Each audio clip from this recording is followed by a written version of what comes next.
Hello guys, new system launcher update চলে এসেছে। তো নিউ আপডেটটিতে কী কী ফিচার থাকছে বা কী সেটা আপনাদের দেখাবো আজকে। তো দেখতে পাচ্ছেন নেভিগেশন বার চলে এসেছে। তো এটা আপনারা সাইড বার করতে পারেন, সাইড রাইট লেফট সাইড করতে পারেন, কোনো প্রকার সমস্যা হবে না।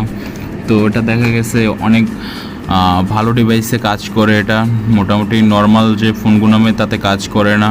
তো এরকমভাবে আপনার নেভিগেশন বার লাগিয়ে নিতে পারেন। এটা বেটা ভার্সন চলতে আছে, কিছুদিন পর ফুল রোল আউট হবে পাবলিকলি। তো এটার জন্য আপনাদের কি করতে হবে, প্রথমত আপনারা প্লে স্টোরে যাবেন। প্লে স্টোরে যাওয়ার পর আপনারা অ্যাক্টিভিটি লঞ্চার এই অ্যাপটি ডাউনলোড করে নেবেন। তো এটা প্লে স্টোরেই পেয়ে যাবেন আপনারা। তো ডাউনলোড করে দিবেন। ডাউনলোড করার পরে তারপরে আপনারা ডাউনলোড করে দেবেন। তো এরকম ইন্টারফেস চলে আসবে। তো তারপরে আপনারা সার্চ করবেন যে NAVI।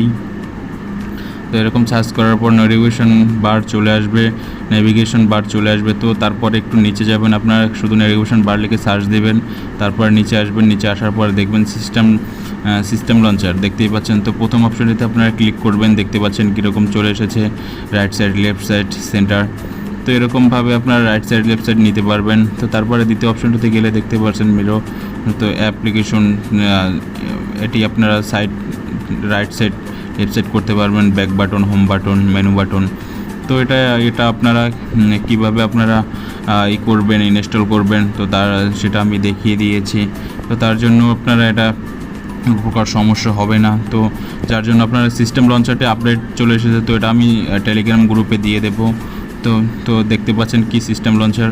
তো এটা আপনারা ডাউনলোড করে নেবেন টেলিগ্রাম গ্রুপ থেকে, তারপরে ইনস্টল করে নেবেন। তো ইনস্টল হতে একটু সময় লাগছে। তো কোনো প্রকার সমস্যা হবে না আপনার ফোনে। তো দেখতে পারেন, আপনি ট্রাই করতে পারেন, কোনো প্রকার সমস্যা হবে না মনে হচ্ছে। তো তারপরে আপনি এরকম ইনস্টল হয়ে গেলে আপনি আপনার মন মতো করে কাজটি করে নেবেন অ্যাক্টিভিটি লঞ্চারের মাধ্যমে।